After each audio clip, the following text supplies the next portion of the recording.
out this way. Names on a billboard, faces that fade. Dust roll, courthouse, same last names on the wall.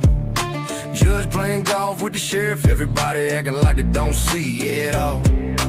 People go missing, they shrug, guess they just packed up and left town. Mama still sitting one extra plate, empty chair at the table when the sun goes down.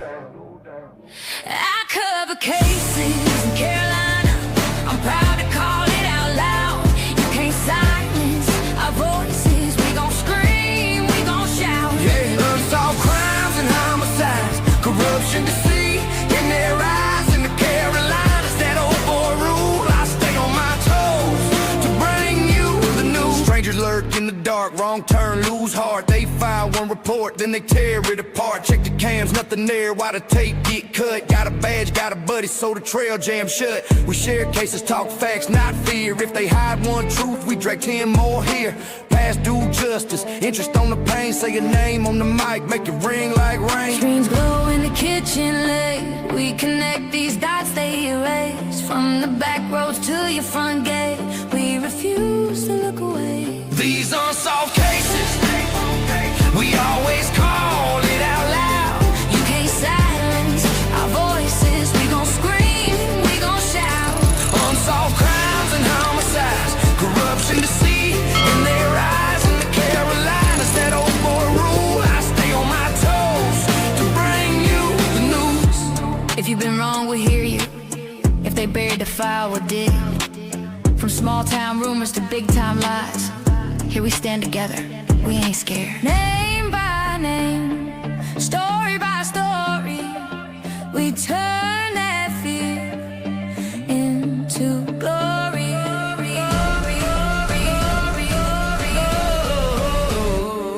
Locals in Carolinas, we the ones that call it out loud. You can't silence our voices, we gon' scream, we gon' shout. Unsolved crimes and homicides, corruption, deceit in their eyes. In the Carolinas, that old boy rule, I stay on my toes to bring you the news.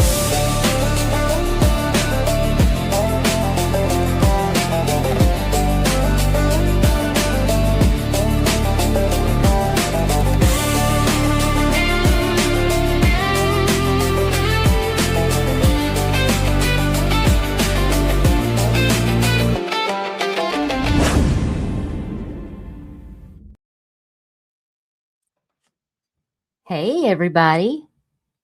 My name is Duchess, and this is where we talk about true crime, missing cases, cooking, adventures, all kinds of stuff here, focused on North and South Carolina because that's where I live. I appreciate y'all coming over and joining me. I'm so sorry that I had to cancel yesterday, but I had some things going on with my mom and her oxygen.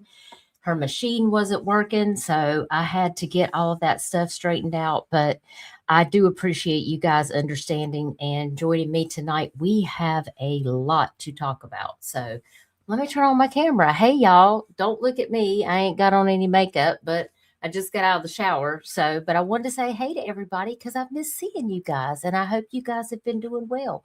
Who we got over here in the chat? Let me go back up here to the top.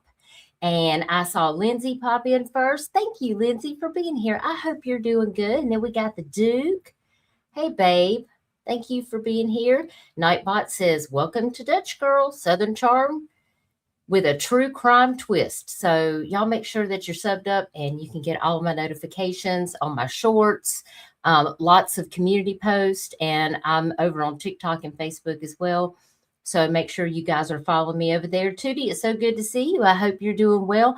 Mom is doing a little bit better. She got her oxygen, her new oxygen tank, and she's just kind of getting acclimated to, I don't know, this machine that she's got, it's enormous. And you can actually feel her portable oxygen tanks on a top part of, like, the lower part is like a compressor, but on the top part, all of her portable oxygen tanks, you can actually refill her oxygen tanks right there at home.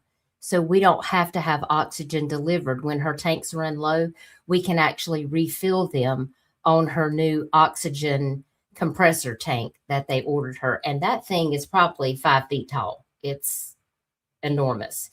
And just trying to figure that whole thing out is a mess. So I'm really glad that we got that. And Lindsay, thank you for liking my song. I appreciate that. It's not my music, but I did write the words. It is AI. So, but I think it does summarize everything that we kind of do over here on this channel. So I appreciate you guys joining me because we have a lot to talk about. And yes, babe, I have on my headphones. It's just I have a lot of hair. Can you see them now? I have on my headphones, babe. You just can't see them because my hair, because I have so much of it. So Lindsay said, I just saw on Facebook that BS about Weldon asking for reconsidering his immunity denial. That's one of the first things we're going to talk about. Yeah. And if you guys want to look at the links of everything that we're going to talk about, you can go to the description of my video. I try to highlight some of the things that we're going to talk about, and I provide the links so you guys can go over there. And if you hear something that I'm talking about, but you want to go over and double check a few things, I always want to give you guys the links to the stories that we talk about over here. So, but I hope everybody's having a wonderful Thursday. We're almost to Friday. Almost. Y'all hang on tight.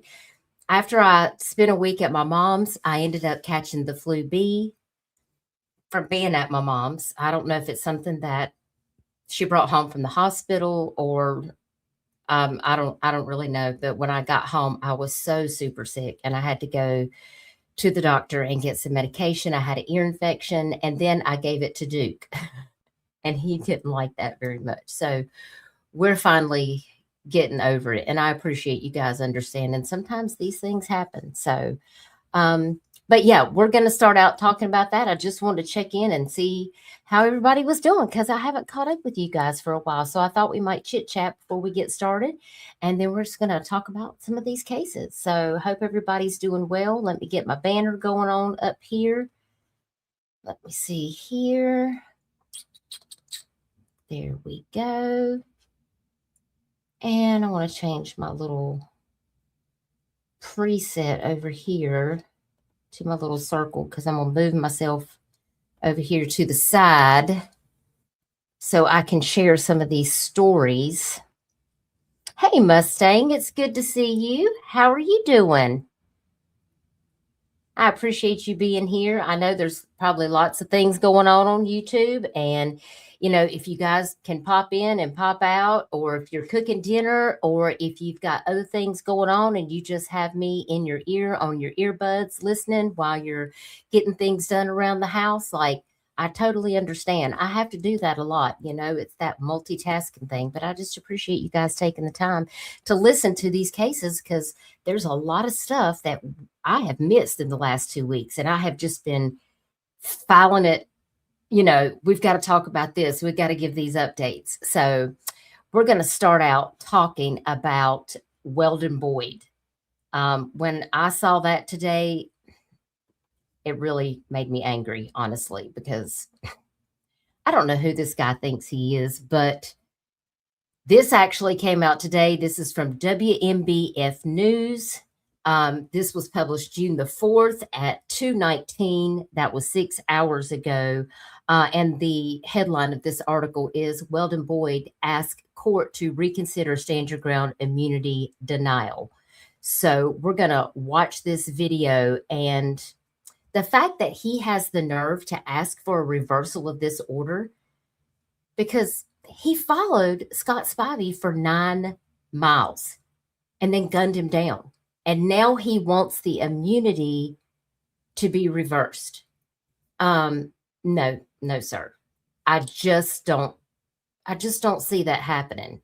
So let me go over here. I'm going to put my fair use in chat because I don't know if I have any other mods here. Hey, Shauna M., it's so good to see you. How are you doing? And thank you for being a member for 20 months. Let me go back over here. Shauna, thank you so very much. I really appreciate that. I have a couple new stickers, so I'm going to play one for you real quick. Let's see if I've got it up here. I haven't tried these out because I just uploaded them. So let's see what we got going on here. Here we go.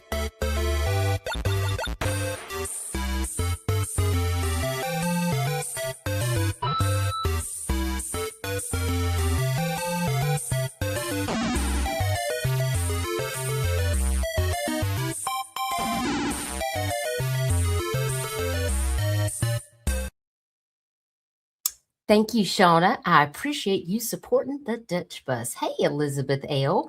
Hello, just getting back from cat sitting 9 extra cats. You're struggling. Oh, my goodness, Elizabeth. Well, I will definitely be thinking of you, and I hope your kitty cats are all doing okay. I know you have a lot to take on, between that, taking care of your dad and things like that. So, but I do appreciate you just stopping by to listen in. And Elizabeth, thank you for being a member for 43 months. You love to know that I'm alive. Well, I hope that you are doing okay. And I'm glad to know that you're alive too. So, to get us some fun stickers that we could put up here for when you guys have your little membership milestone. So, hey, Toodlebug, it's so good to see you. How are you? Thanks for joining us. I appreciate you being here. So, we are going to talk about Weldon Boyd. I'm going to play you this video, but I do want to drop my fair use. So, let me go over here and put that on my phone so we can drop that because we are using this for educational purposes. Let's see what WMBF News has to say. And again, you can find the links to everything that we're going to talk about in the description of the video. And all credit goes to these news outlets that are sharing these stories. I wish there was an easy way to control that stink. Hey, your wish is my command. Who are you? Your kitchen godfather. I'm here to help whack the mold. Oh, Lord, we have the kitchen godfather. Oh, my God. Let's let this play through. Ads, y'all. It should be done here in just a second. Hey, Ava, it's good to see you. How are you doing? Thank you so much for being here. Okay, let's see if we can get down here and play this now.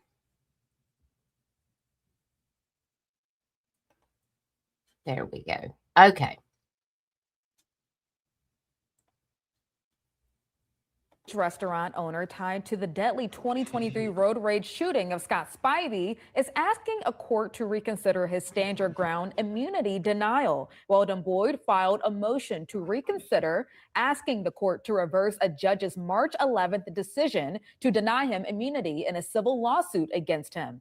Boyd's motion argues the court must determine whether his actions actually caused the confrontation, not just whether they were unlawful. Authorities say Boyd, the owner of Buoys on the Boulevard in North Myrtle Beach, shot and killed Spivey along Camp Swamp Road and the Longs area following a road rage incident in 2023.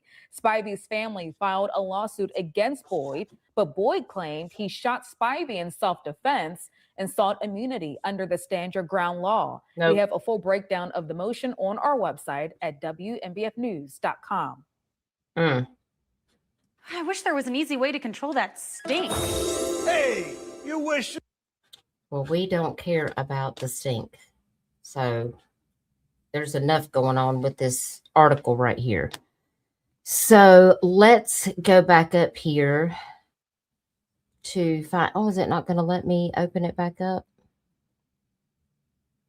Here we go. And that's all it has. It only has this video on this particular tab on that one. So, yeah, it looks like that's all it has on that particular one is just that video. So I'm going to go over here and pull up this article on WMBF.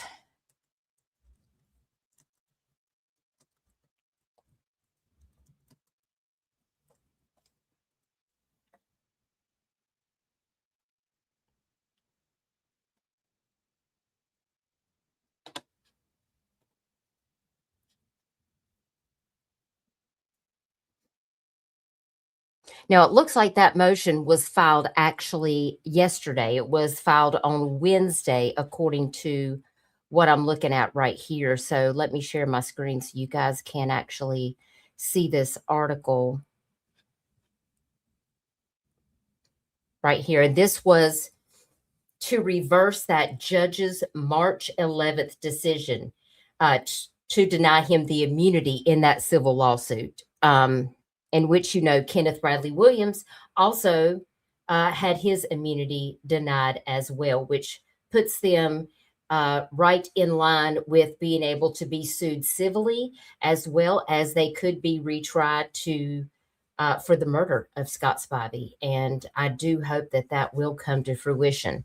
He's got a lot of nerve asking for this. So let's see what it says here. Spivey's family filed the lawsuit against Boyd and Kenneth Bradley Williams in 2024. After the hearing, the judge denied Boyd's immunity. So let's see if they've got a link. Now, he is saying that there is alleged factual errors in this order. The motion states that he filed says that there are 9 factual errors in this order. You can see that in this statement right here. One alleged error involves vehicle speeds. The order states both trucks reached speeds of more than 100 miles per hour, but Boyd argues no speed data exists for his truck. And Boyd also took issue with Spivey driving at 113 miles per hour, being characterized as a retreat, pointing to GPS data showing Spivey aggressively brake checking.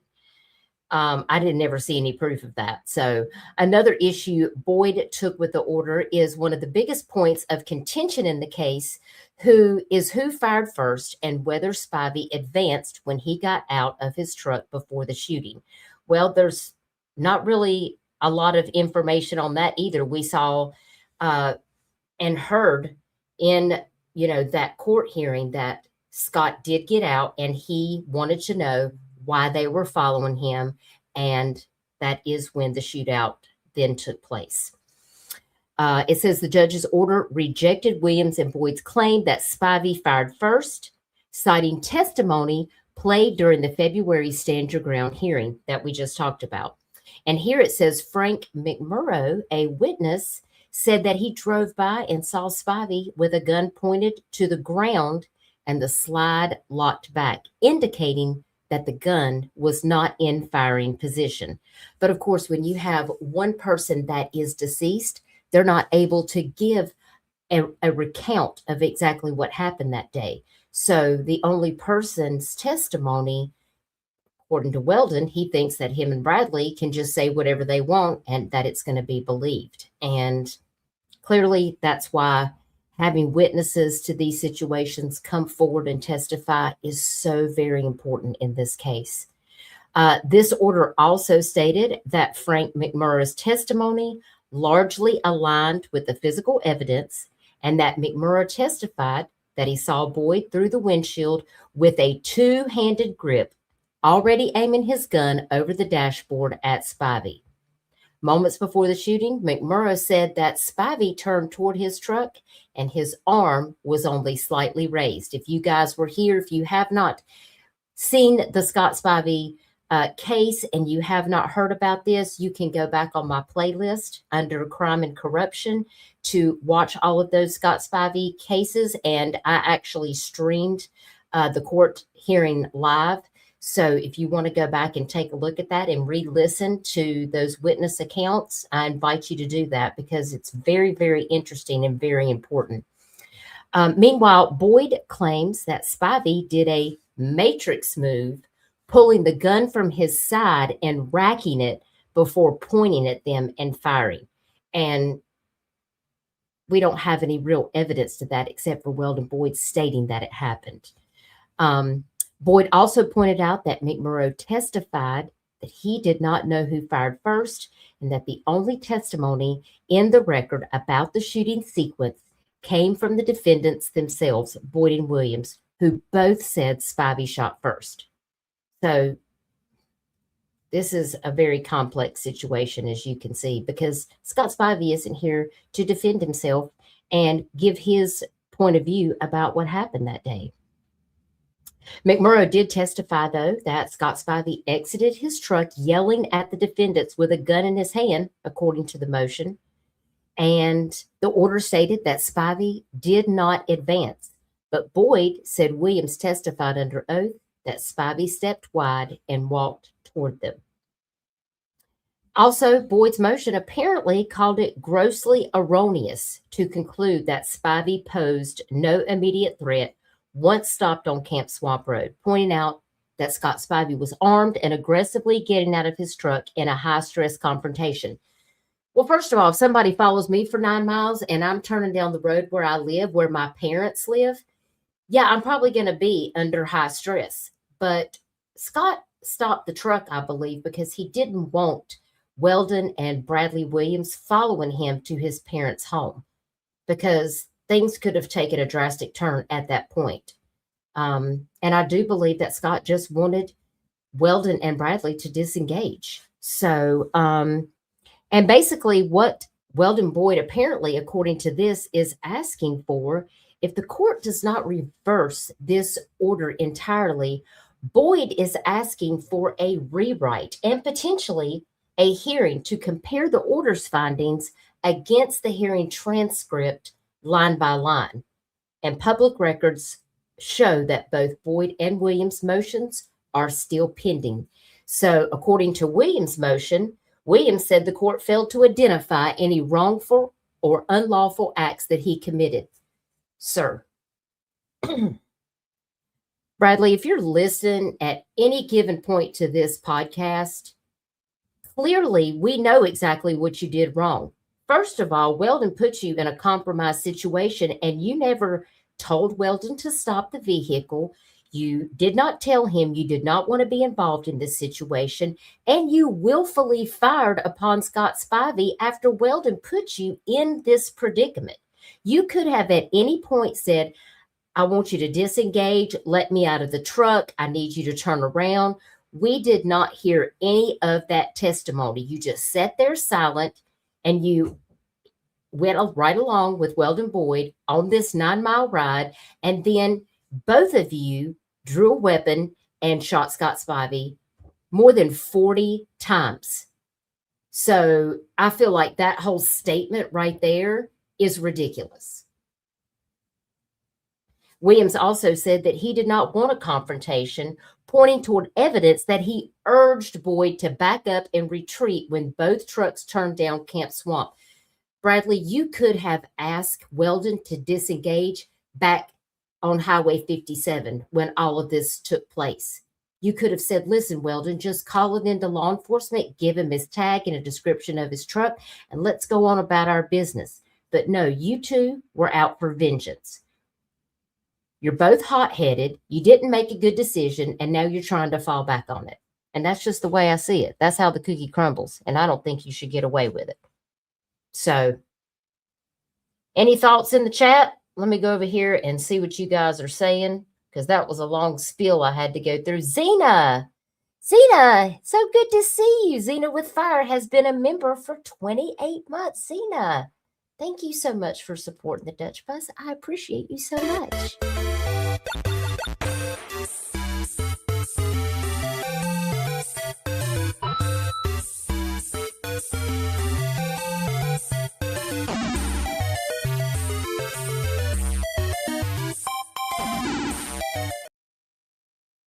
Thank you, Zena. I appreciate you, and I hope that you're doing well. It's so good to see you.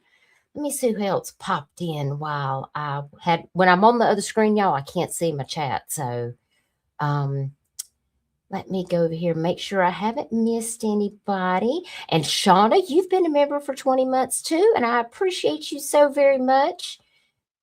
Let's see here. Ava, I hope you're doing well too. It's so good to see you. I normally catch you over there on TikTok.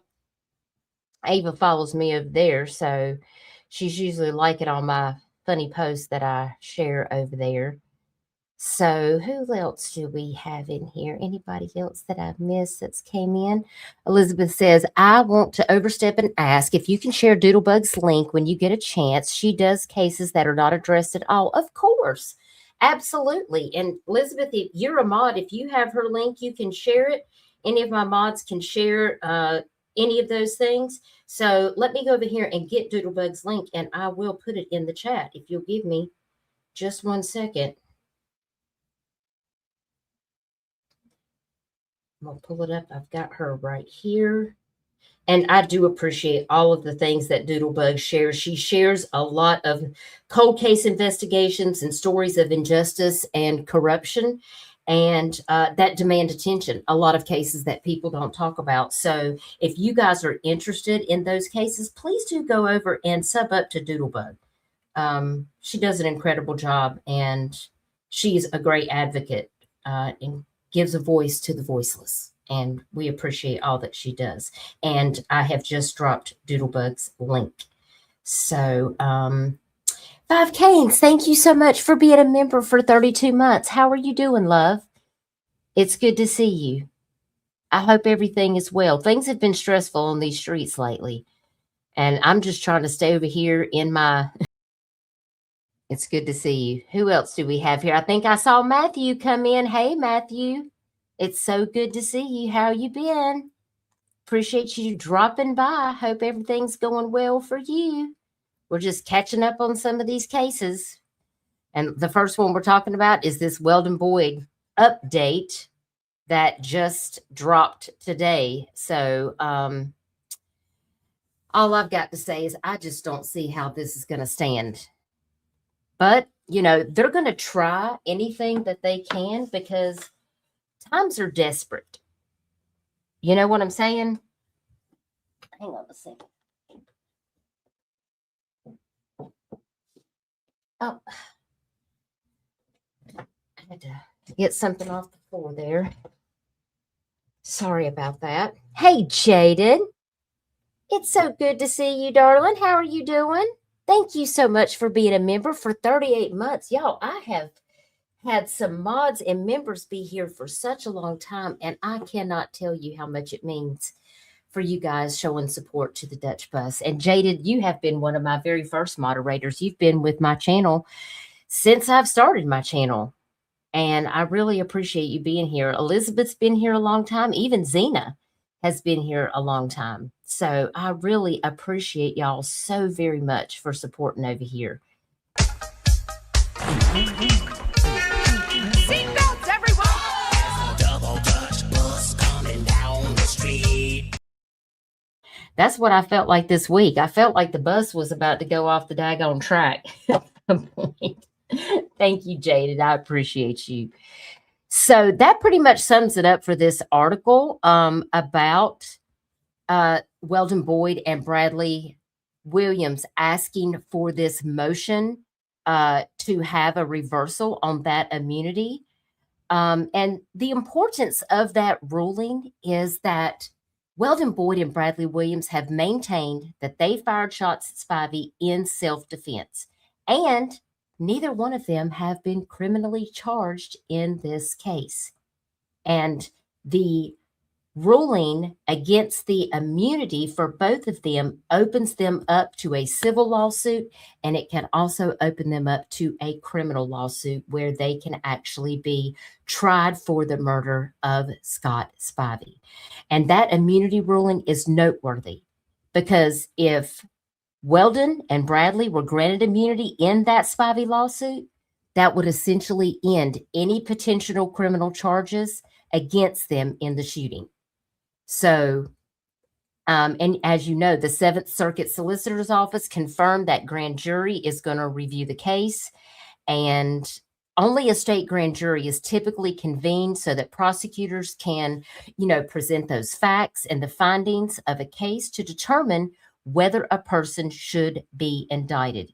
And the grand jury would have been dismissed if that immunity had been granted. So we're really hoping that this is going to go forward because Scott and his family, they deserve justice.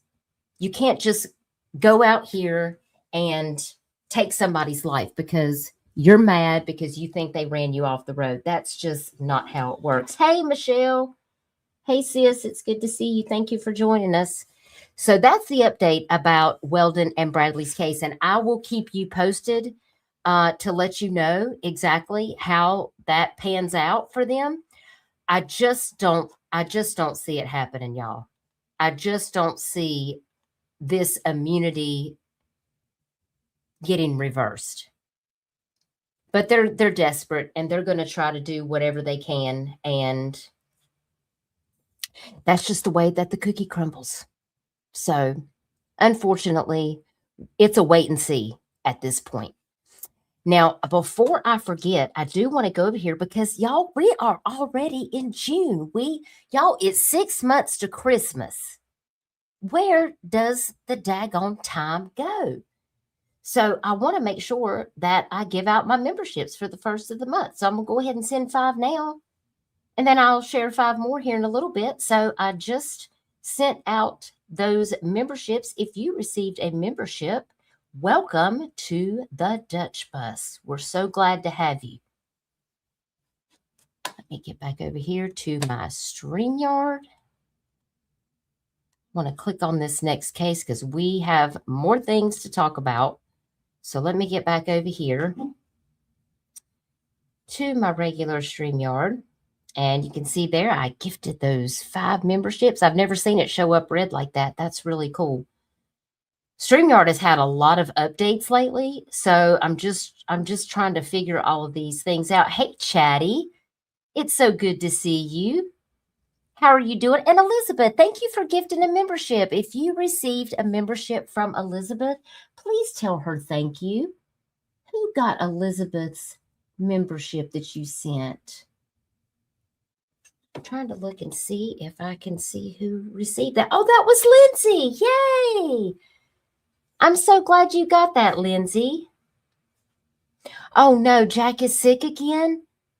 Sis, I am so sorry. Y'all, please say a prayer and send up some positive thoughts and vibes for Michelle's little pug, Jack. He is the sweetest thing, and he has been sick this week, and I know that it would really mean a lot to her. He is the sweetest boy, and he has not been doing well. Sis, we love you. Go take care of Jack, and thank you for being a member for 45 months, Michelle. Love you, sis. Please keep me posted on how Jack is doing. I hate to hear that. I hate when our puppies, our animals are sick. And he's really been going through it lately. We're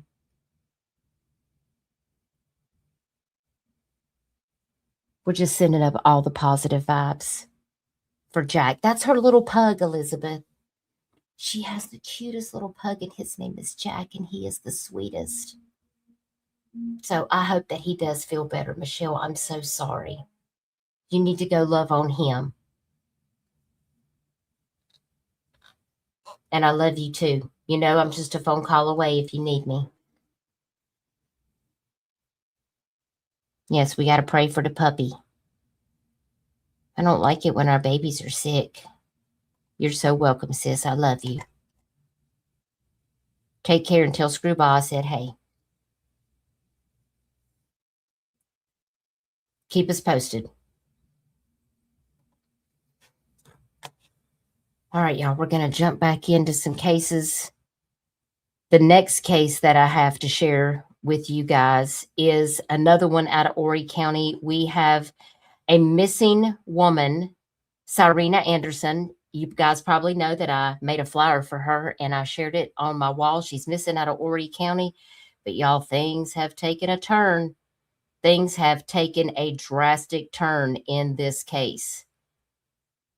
This is Serena Anderson's husband, Danny Osborne, and police think that there's a chance that he may be responsible for why Serena has not been found. Yes, it is not looking good. This is him with his truck right here. And this is a possible route where they might be headed. All the way from here in Myrtle Beach, going all the way up Highway 17 into Brunswick County. That's just north of me. I am 3 miles south of the North Carolina, South Carolina line. Brunswick County is the county right over the state line going up into Calabash, Oak Island, Southport, Wilmington. And they think that there's a chance that they could have headed up this way, all the way up towards Leland, Carolina Beach, past, Leland's going up towards Wilmington. If you recognize these areas, if you live in North or South Carolina on the coast, between, we're looking about mid-May, and this is the vehicle that officers are looking for right here. You can see there is a sign on his truck with a phone number. And we're going to look at an article right now about the most recent update because police believe that he is suspect in this case. So let's take a look at it. I'm going to share my screen. You just never know when these type of things are going to suddenly change out of nowhere.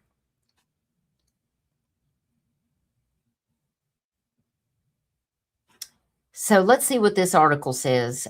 Here we have husband of missing Horry County woman named person of interest as investigation turns criminal. So I want to click on this over here. We may have to play through an ad. Of course we do. So we'll let this ad play through and then skip it, and we'll be able to listen to this. And then I will share those pictures again. And this is also on my community wall. Forest Brook woman is now a person of interest in her disappearance. Horry County Police announcing today that Danny Osborne is that person of interest in connection to the disappearance of his wife, Serena Anderson. Detectives say Osborne spent time in North Carolina before and after Anderson was reported missing. Anderson was reported missing May 19th and was last seen with Osborne at their home. Osborne is currently behind bars over domestic violence protective order violations. His bond is at $245,000. Wow. Marty's 2 for $5 breakfast mix and match. Now let you choose the smoked. God, those commercials are so freaking annoying. That is terrible.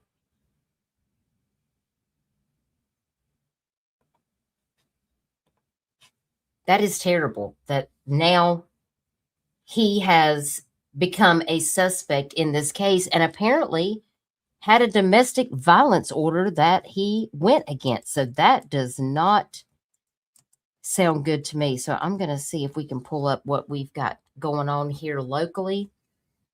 Now, it looks like 3 days ago, I see, of course, the Horry County Police Department was the person who originally put this missing APB out for Serena Anderson. And I'm going to share that with you now. But let me share my entire screen because I need to flip-flop back and forth between a few things here. So here we have Horry County Police Department's post. This was made on May the 29th. The Horry County Police Department is seeking information regarding the disappearance of Mrs. Serena Anderson. She was reported missing on May 19th of 2026 by her sister, who last spoke with her on May the 12th. Miss Anderson failed to report to work on May the 14th and was reportedly last seen with her husband, Danny Osborne, at their residence in Forest Brook area of Horry County. Forest Brook is just south of me, probably about 20 minutes. It's kind of between Myrtle Beach and Conway. It says here that Mr. Osborne told investigators that Miss Anderson gathered her belongings and left their residence during the early morning hours of May the 13th of 2026. However, investigators have since discovered evidence that contradicts his account. Mr. Osborne is currently in custody with the Wilmington, North Carolina Police Department on unrelated charges. He drives a red Ford F-150 pickup truck and is known to frequent Brunswick and New Hanover counties in North Carolina. That's right along the coast. Investigators believe that Mr. Osborne traveled through the Supply and Bolton communities along Highway 211 on May 15th of 2026. Anyone with information related to this investigation is asked to contact the Horry County Police Department tip line at 843-915-8477. And we can take a look at this missing person bulletin here that has her information. She is 48 years old. She is a white female, 5 feet 3 inches tall, 165 pounds, with blonde hair and brown eyes. If you guys see the flyer that I made for her, or if you see any of these flyers and you are local here, or even as far up as Virginia, you never know exactly where somebody may travel to in a situation like this. So if you are in these areas, if you guys can please keep a lookout for Cyrena Fawn Anderson, because I have a really bad feeling that something is not good. And again, this is Danny Lynn Osborne. He is 47 years old. He's a white male, 5 feet 9 inches tall, 200 pounds. He's bald with brown eyes. And again, you can see a picture of this truck. If you have seen him or seen this truck going from Myrtle Beach or anywhere in Brunswick County, please, law enforcement wants to know, because they're trying to nail down exactly, what may have happened. If he took her somewhere, they don't believe that she left her home of her own free will. And I see here that Danny Lynn Osborne, you can see that he is here. And it looks like he had a failure to appear for a misdemeanor, a failure to appear on a misdemeanor. So he's got 2 secured bonds, $10,000 apiece on those. And then he also has a violence protective order violation. 1, 2, 3, 4, 5, 6 violations. Oh, this is not good at all. This is not good at all, you guys. If you have any information, if you see Cyrena Anderson, if you see this vehicle, if you know that you saw this going up Highway 17, Highway 211, going up towards Wilmington, anywhere, please. This is the man that is most likely responsible for her disappearance. And I can only imagine what her family is going through right now. We'll hop back over here and chat for a second, see what you guys are talking. It's not looking good at all, Doodlebug. Hey, Cash, it's good to see you. Hope you're doing good. Hey, Christina, it's good to see you. How are you? Hope you've been doing good. Are there any updates on Aaron? Please do let me know if you hear anything. Y'all remember Christina's son, Aaron Fortner, is still missing. If you see his flyer, I'm going to share it again on my community wall. Please share that flyer out in case somebody sees something. If they know something, it might trigger something if they see his flyer, and maybe they can call into law enforcement. Cash, thank you so much for being a member for 25 months. I appreciate you supporting the Dutch Bus. Appreciate you so very much. And like I said, no update. I'm glad that you're good. Will you just please keep us posted if there's anything that you need? I need to make Aaron a new flyer. I need to update it. If there's anything specific or any specific pictures that you would like to have on it, Christina, just send them to me on Facebook and I'll get you an updated flyer put out for Aaron and we'll get that shared around for you. Always thinking of you and keeping you in my thoughts and prayers. If you need anything, you can reach out and let me know. So back to this Cyrena Anderson, that's the latest update that I have. Law enforcement has not released any more information about this case so far. So if I get any updates, I will let you know as soon as I hear anything.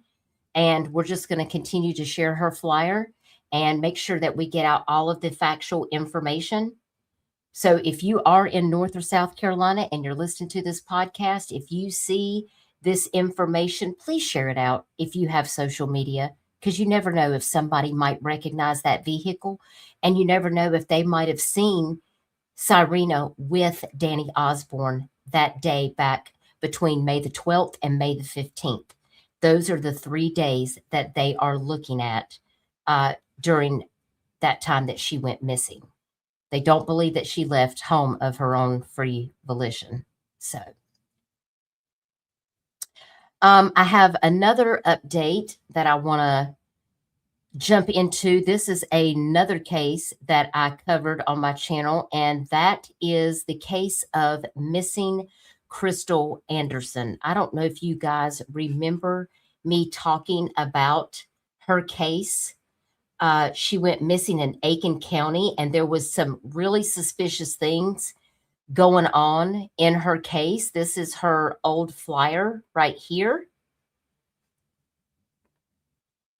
And this was from the Aiken County Sheriff's Office. Crystal was 30 years old when she disappeared. Apparently, according to her family, she was last seen outside of her home arguing with her ex, and her children that were inside her home heard her scream, and she never came back inside the home.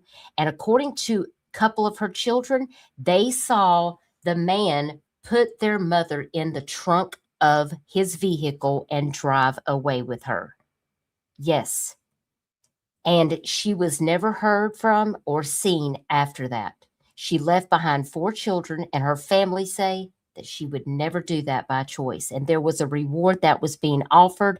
They found her car burned. And, you know, unfortunately, we do have a very sad update in this case, and I'm going to share that with you now. The police have long thought that Crystal Anderson was absolutely deceased, but they could not find her body. And that was the one thing that was holding this case back. So I wanted to bring you that update. So let me share my screen right now so we can pop over here and take a look at this. According to this article here by the state, a body was found in a secret grave, and it's a woman who has been missing for years, according to a South Carolina coroner, and that person is Crystal Anderson. She was from Wagner, South Carolina, which is a city in Aiken County, and that neighboring coroner's office teamed up to identify human remains that were found in a secret grave in a remote part of South Carolina. And according to that coroner, it was a DNA match for Crystal Anderson. So her body has actually now been recovered. These remains were discovered on May the 13th in a clandestine grave in the 13,000 block of South Carolina 37. That is in Blacksville, South Carolina, in a rural section of Barnwell County. And after discovering these remains, the Barnwell County Coroner's Office asked colleagues in Aiken County to assist in an investigation according to that release. And those remains were brought to Aiken County for autopsy and anthropological study. And of course, on Wednesday, that DNA analysis performed by SLED, which is South Carolina Law Enforcement Division, on the specimens submitted were completed and confirmed to be those of Crystal Anderson. And I know that her children, she had 4 young children, y'all. Now, Columbia resident Tony Berry, and we talked about this previously on a live stream about Crystal Anderson. He was actually charged with kidnapping and murder back in 2022. And Tony Berry was identified as her boyfriend. That's the person who supposedly put her in the trunk of the car in front of her kids and drove off with her and left all 4 of those kids there by themselves. So, and then later he came around to say that he hadn't seen her. He was so worried about her, but obviously he is actually the one who unalived her. So, and there is no bond set for Tony Berry, and he is locked up in the Aiken County Detention Center, according to his jail records. And there is not a motive that he gave about why he actually did this to her. And it's such a sad case. And I just want to extend my condolences to the family of Crystal Anderson, because, for the longest time, I just kept wondering exactly what happened to her. And finally, maybe her family can get some type of closure. I don't really know that that's closure. I would be very angry. And I hope that he never gets out of jail. He should be doing life.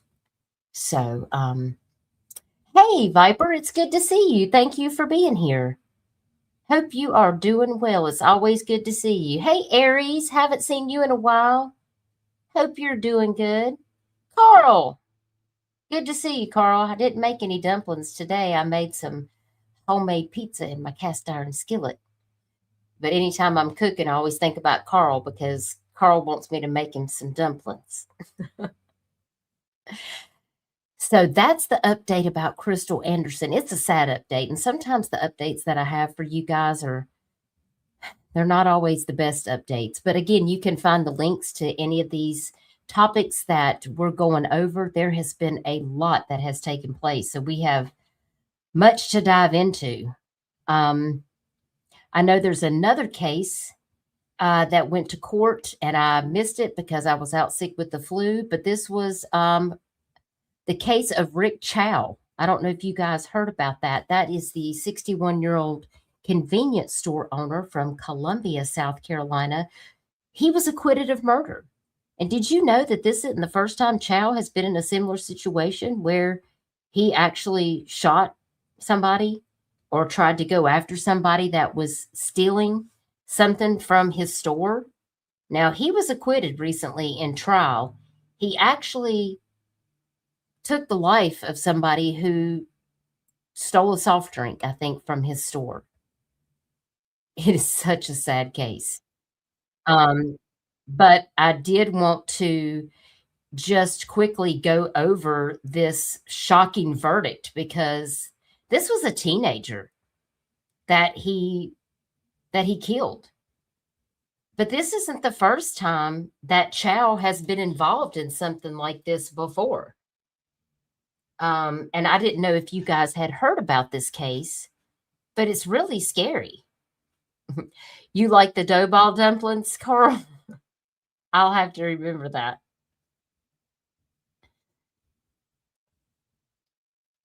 I appreciate that, Aries. I appreciate you saying that. Aries said, wanted to say, Dutch Girl Podcast, keep up the great work. You are one of my favorite OGs. Well, I appreciate that, Aries, so very much. And I appreciate you joining us tonight for this conversation. So I'm going to share this, and then I want to tell you a little bit about some of the other things that Rick Chow has been involved in. Because, that's the thing that a lot of people don't know about. This isn't his first time being involved in some nefarious stuff like this. He's gotten into other altercations with people that are trying to rob his store.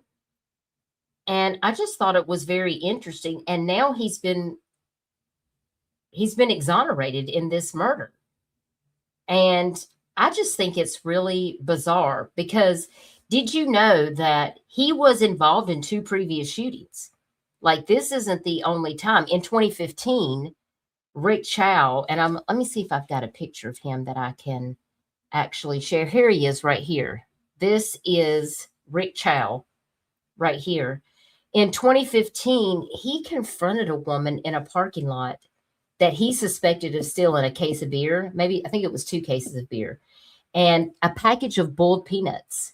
And there was a huge dispute and a physical scuffle. And the woman and a man in her vehicle tried to drive away. And this guy, Rick Chow, pulled out a handgun and fired 6 shots at the vehicle after they had already left. Yes. Now, in 2018, this same guy right here, Rick Chow, observed a man conceal a can of Easy Off oven cleaner and leave without paying. Easy Off oven cleaner. That's what he stole. Chow followed him outside and confronted him. And according to reports, Chow was struck in the face during the encounter and the item fell. Chow then pulled out a gun and fired 2 shots at the person whose last name was Aguilera. As Aguilera fled, he had already dropped the item that he stole when he fled, and Chow still fired 2 shots at him, and that person had to receive treatment in the hospital and was arrested and later pled guilty to shoplifting and a sentence of 30 days or a $300 fine. You can't tell me that 2 bullets is worth 30 days or $300 fine. And there were no charges in 2018 against Chow, and there was no charges in 2015 against Chow. But this time, he actually shot and killed a teenage boy, and it was because he stole a soft drink. And he was acquitted.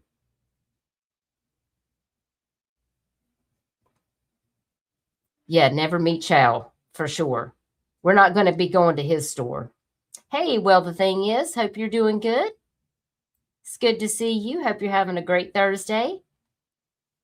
So this is Chow right here. And the fact that this is the 3rd time that he has shot at somebody, the only time that he had charges pressed against him for shooting at somebody, and all 12 jurors said that he was not guilty. Hey, Terry, it's so good to see you, hon. I hope you're doing well. Thank you for being a member for 24 months. I appreciate you supporting the Dutch Bus as always. It's so good to see you.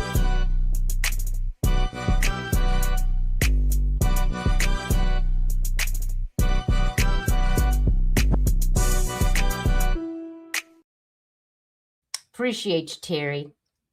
So let's get over here because I want to play you this court video. And I just wanted you guys to know, because that's something that they didn't really talk about, is that this isn't the first time that Mr. Chow has been up to wanting to fire on some people that are stealing these minuscule items. Not that theft isn't wrong, guys. Don't get me wrong. It was wrong. They should do their time for theft. If they get 30 days and a $300 fine, by all means, that's what they need to get. But I do think it is crazy that he could unalive this teen for stealing a drink and that he was exonerated for that, because I don't feel like that shooting somebody, and they only deliberated for 8 hours, by the way.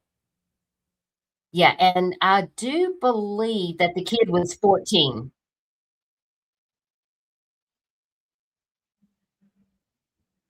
And again, this is court TV.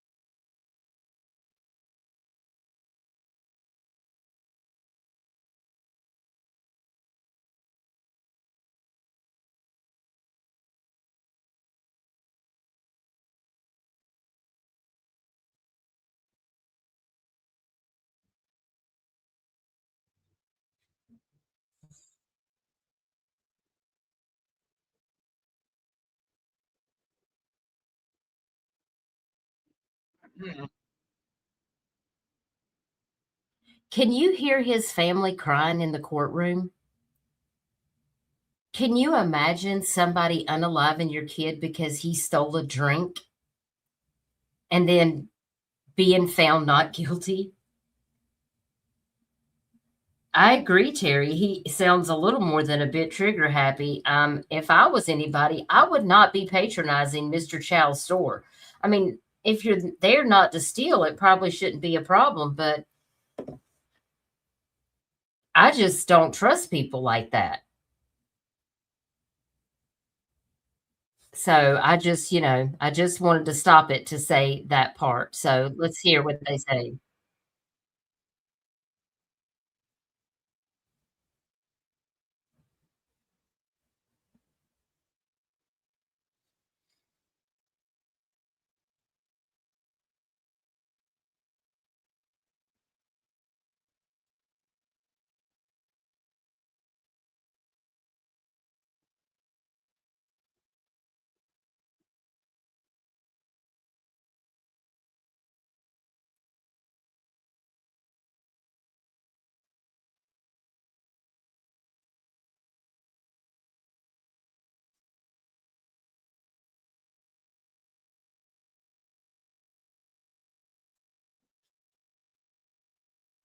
You guys can't hear it? Huh, that's weird. Let me go back over here. And you guys are not able to hear the video? That is weird. Let me check it out. Hang on. See if I got a sound situation here. Let me see if it's... Oh, my screen unshared. That's what it is. Oh, Lord. Okay, here we go. I'll take it back to the beginning. I just realized that my screen wasn't shared. Hold on one second. Let me get over here. Can you guys see it now? I just happened to see it. Are you guys able to see my screen? Because I think you'll be able to hear it now. So I'll play it from the beginning. This is the verdict in that case with Mr. Chow. And I want you just to see this for yourself.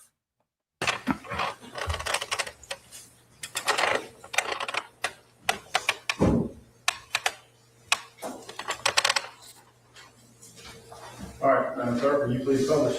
Yes, sir, Your Honor.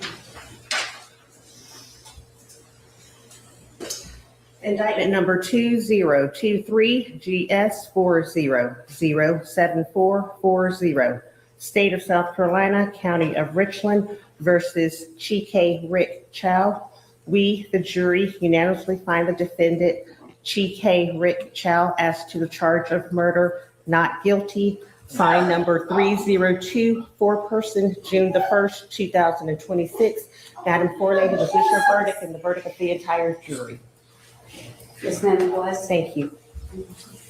Attorney General, please state. Would you like to poll the jury, Your Honor? Madam Forelady and ladies and gentlemen of the jury, I'm going to ask you 2 questions relating to your verdict. Please answer yes or no to each.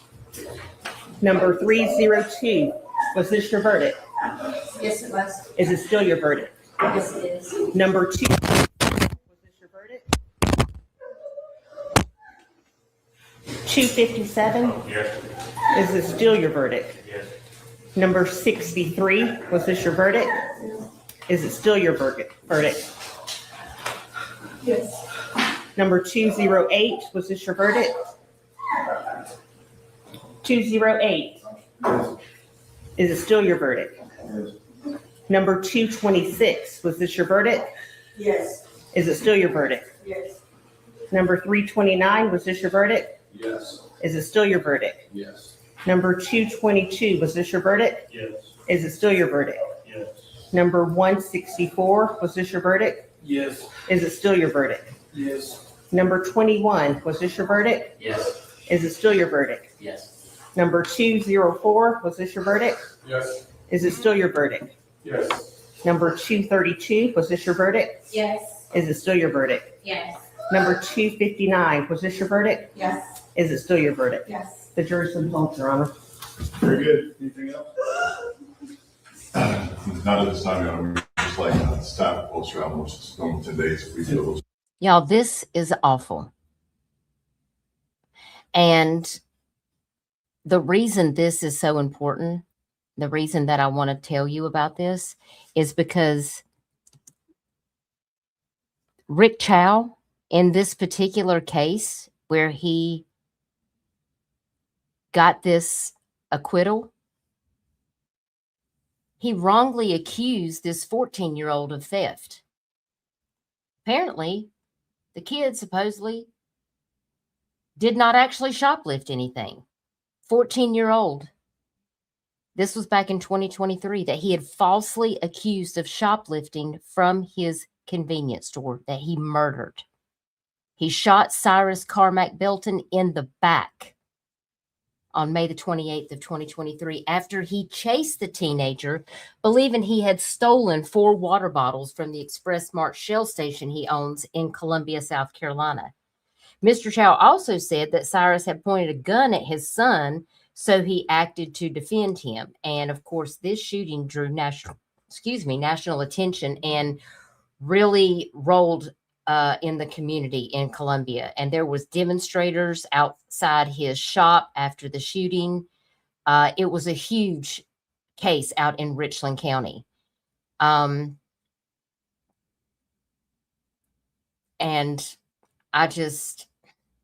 Mr. Gibson, you can see here, who is a prosecutor in the case, said, while I'm disappointed with last night's outcome, I continue to believe that Rick Chow's actions were not justifiable, and I respect our criminal justice system and the jury's decision. And I just cannot see how you can shoot somebody in the back and be found not guilty. He said, according to Mr. Swirling, the lawyer for Mr. Chow, said he never sensed there was any racial profiling in the case, noting that the store had a shoplifting problem and that Mr. Chow said he had only fired his gun after seeing Cyrus point a gun at his son, who was 20 at the time. And Mr. Gibson said that during closing arguments that multiple witnesses had testified they did not see anything in Cyrus's hands while he was running from the store, not the water bottles and not a firearm either. But Mr. Chow shot him in the back and he succumbed to the gunshot wound. And apparently his store was vandalized and looted after the shooting. They put graffiti all over his building, spray painted messages, "Rest in peace, King Cyrus."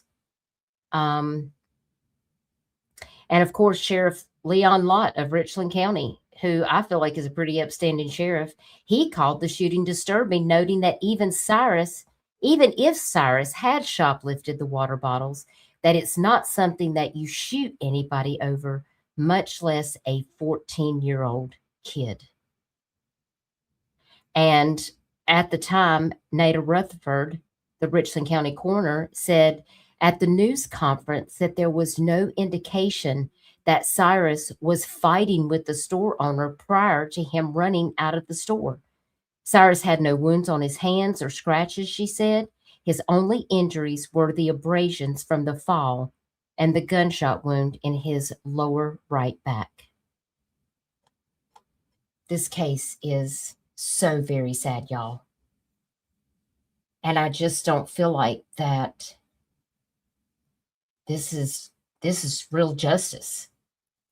I mean, the kid didn't even steal the water, and the guy shot him anyway, and then he was found not guilty. And like I said, I feel like it's very important to know that this is not the first time that Mr. Chow has shot at people while they are running away, even after they have dropped the oven cleaner or whatever it was that they stole. He still continued to fire his gun at them.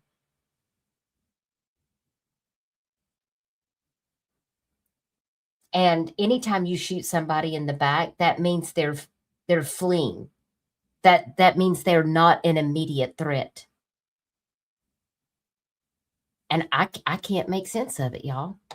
So y'all let me know in the chat, like, what are your thoughts about this? Yeah, insane with the history. He got away with it again. Leave it up to South Carolina justice system. It is unbelievable. It's horrific, honestly. Aries, I have no doubt that there is something coming my way. June 1st is the beginning of hurricane season, y'all. Y'all already know. We are preparing. Yeah, I mean, to chase him down, Jaded, and take his life, he's 14 years old.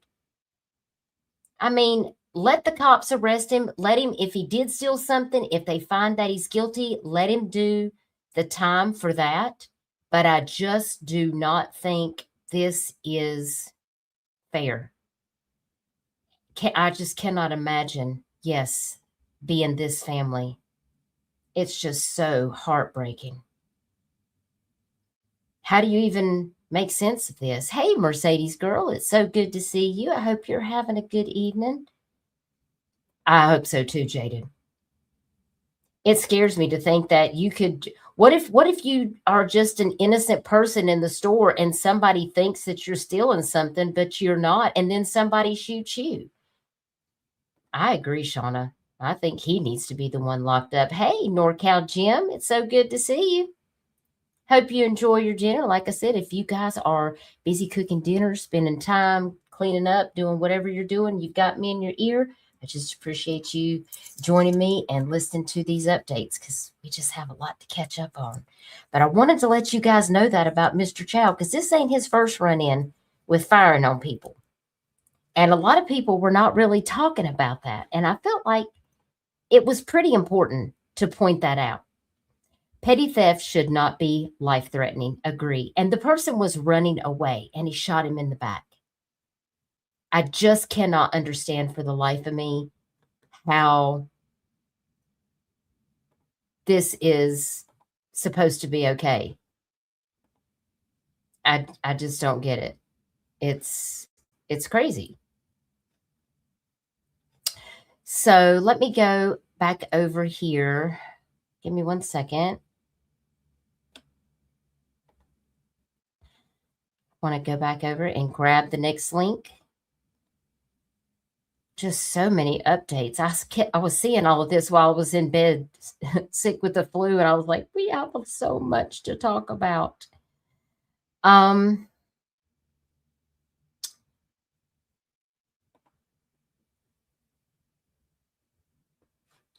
me go back here. I want to grab this next link for what we're going to talk about. And the next one that I want to bring you guys up to date is about another missing swimmer in North Topsail Beach, North Carolina. And you guys may have seen where I shared that about Marquest Andre Page Jr., 24 years old, that went missing just north of me, right above Wilmington. That is north of Wrightsville Beach in North Topsail Island Beach area. So I'm going to share my screen so I can share this story with you guys. They have not found him yet, but I did make a flyer for him in the event that somebody may see something. If you are in that area along the coast of North Carolina and you see something, please do report it to law enforcement because I know that his family really needs closure. This is Marquest Page Jr. right here. You've probably seen this on my community wall. It's also on my Facebook. 24 years old. He went missing on June the 1st. And I want to play a short little clip video about him. His family members gathered along the shore, hoping that they could, find something, maybe that he would be recovered. Of course, they did have Coast Guard and law enforcement out on the water, searching the beaches, searching the inlets. Figure 8 Island is, right around that area as well. We recently had another swimmer that went missing, Jared Wheeler, and he has never been found either. The rip current is very dangerous. The ocean is not your friend. It's beautiful to look at, but it's extremely dangerous. And this is one of the reasons why I encourage people to check in with your lifeguards. Make sure when you're swimming that you're swimming where there is a lifeguard, and always check the flags. Green means that it's safe, and yellow and red flags mean that there is a rip current warning. And the rip currents can get really bad, especially up around the North Carolina coastal areas. So, you want to be safe with that. So I'm going to take down his little flyer here, and we're going to play this video and read through this article so we can see what the latest update is on this case.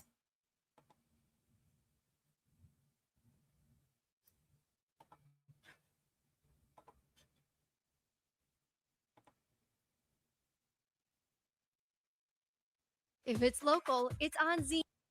I'm going to let this play through.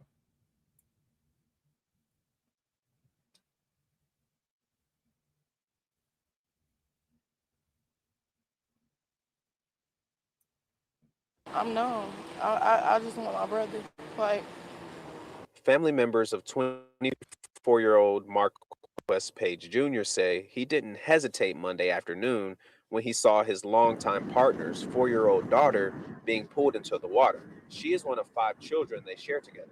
I got the phone call. I was headed to work, and that my brother had been underwater for about an hour because he had ran out in the ocean to save the baby.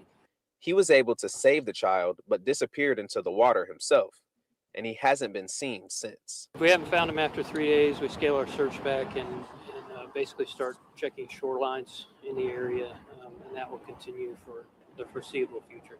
The water has refused to yield answers. Several agencies have been using jet skis, sonar, drones, and air support to find him. Chief Page says the waters are dangerous along the coast, with dangerous currents and tides near the end.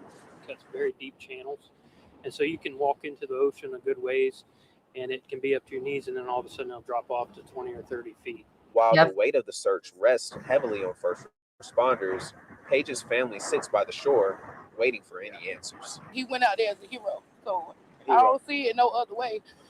My niece is okay. That's good to me, but I also want my brother. So let me tell you a little bit about this story. His family says that he is a hero. If it's local, it's on Zeem. Local news, local travel, local sports. Zeem is where you are.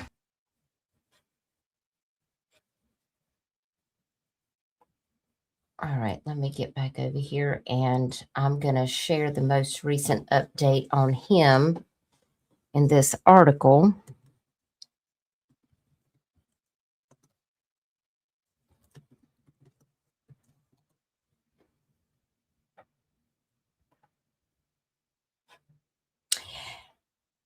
And what actually happened that day,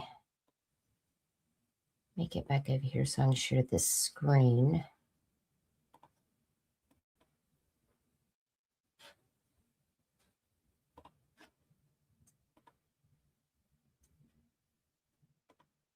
Oh, there I am. Okay. Now, it actually entered the water to rescue his girlfriend's child. That was the child that you saw the picture of him with. He went into the water because she was actually getting overcome by the current, and she had drifted out too far. And this is, so he immediately jumped in and went to go out there to get her.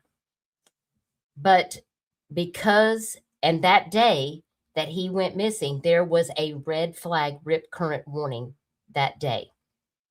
And like I said, this happened at 2:30 p.m. on Monday, June the 1st. North Topsail Beach Fire and police were dispatched to 4000 River Road Extension, beach access number 3 for reported water rescue. When they got there, they saw bystanders north of that access, and witnesses reported that Mark West, age 24, he is actually from Laurinburg, North Carolina. He went into the water to try to save a child whom his family confirms is his stepdaughter, who had drifted out too far and was overcome by the current. And the child was recovered and taken to the hospital for treatment along with another family member. But unfortunately, he didn't make it out. He was able to get her to safety, but I'm not really sure what the chain of events look like after that, but he was there, and then all of a sudden, he wasn't. And you have to remember, when you're out there in the water, you might know how to swim, but it's not like a pool. It's not like a river. You have to be very cautious. And I know because back in 2002, I almost drowned in the intercoastal waterway because of that rip current. And I was out there for almost 8 hours before they rescued me. And I'm thankful that I had somebody from the boat we had an accident and I was thrown from the boat. He actually jumped out and put a life jacket on me because I didn't have a life jacket on. And I do believe that is what saved my life. So I think it's very important. Like I said, they did search for 3 days. They had nearby fire departments and other sheriff's office to come in and help patrol the waters. But then they ended up calling the search because, after they plug in all of the stats, they don't have any information. They don't think it's likely that it's not a search and rescue anymore. It's a recovery at this point. And so if you happen to see any information or, anything that looks suspicious and you need to report it, please report it to the Topsail Beach Police Department so they can investigate that so his family can find some type of closure. So very important. We had a similar situation with another swimmer, and that was with Jared Wheeler. He went missing on Figure 8 Island. And I don't know if you guys watched my video about him. I did upload a short about Jared Wheeler, but once again, that is another case where we have a swimmer. He says he was a very good swimmer. His family says that he was a great swimmer. And, he was from California here visiting his in-laws on Figure 8 Island, which is a barrier island right around the area of Topsail Beach and Wrightsville Beach, where Marquest Page went missing in the water. I mean, these currents are no joke, and it's really, really sad that people can just go missing so very quickly like this. And I was going to go pop over here to my community post over here on my YouTube so I could pull that one up for you guys as well. Let's see if I can find that here.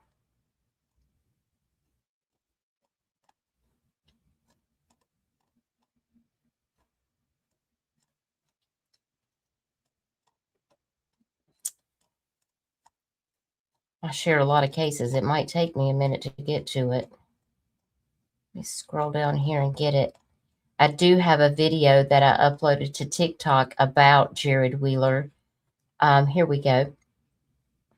Let me share my screen so you guys can take a look at this. This is Jared Wheeler. Jared was last seen on May the 24th at a beach access in front of a friend's home on Figure 8 Island, which is just north of Wrightsville Beach. And that is right by Topsail Island. He's 39 years old. He's bald, blue eyes, 6 feet 4 inches tall, weighs, I think, 275 pounds, average build. He's a white male, no tattoos. Last seen wearing brown swim trunks, tight bathing suit, and he was shirtless. And this guy is from California. He actually played soccer for the University of California at Santa Cruz. And he was a executive construction guy who actually worked on the stadium out there in LA.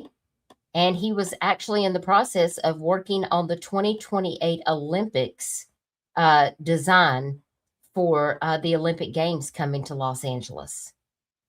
And they were supposed to return home on that Tuesday, but he was just swimming, body surfing in probably not even knee-deep water, according to his wife and her in-laws and herself. And his daughter were actually watching him from the beach in the water, and she said all of a sudden he was gone. 1 minute he was there, the next minute she turned around and Jared was nowhere to be found. And she immediately called 911. They got law enforcement out there. They had Coast Guard to search. And of course, they called that search in 24 hours because there was no signs of Jared. So if you guys are along the North or South Carolina coast and you see something, even if you think it's nothing, sometimes it's the smallest tip that could actually help law enforcement solve a case. So if you see something, please do say something, because these cases are so very important and they deserve to have the answers to where their family member is, you know. Hey, Lindsay Hendricks, it's good to see you. Thank you for being here. Doodlebug says, is that common to happen in your area, Dutchie? I'm in Missouri, and that sounds like it's a dumb question. Actually, it's more common than you think. We have a lot of people that go missing every year in the water, and they're never found. Most people end up being recovered, but there are times when people disappear in the water, and it's basically a waiting game. Because when that rip current pulls you under, it can hold you under. And where you come back up, you never know. It can carry you off somewhere. So it's a dangerous time of year. The ocean is very beautiful, y'all. And I love living by the ocean. But I don't get out in the ocean myself anymore. Not since my near-drowning accident. I almost lost my life. And that was simply because our boat hit the rocks of the jetty and it threw me out of the boat. You just never know when something like that's going to happen. And I didn't even have a life jacket on. But there was no swimming back to shore. I remember swimming, trying to fight the current. And then after that, everything was a blur. Next thing I know, I woke up in ICU. They'd had me in a coma for like 3 days because I was having seizures. I had frostbite. It was February. The water was like 49 degrees. That doesn't sound like it's freezing, but I assure you it'll drop your body temperature.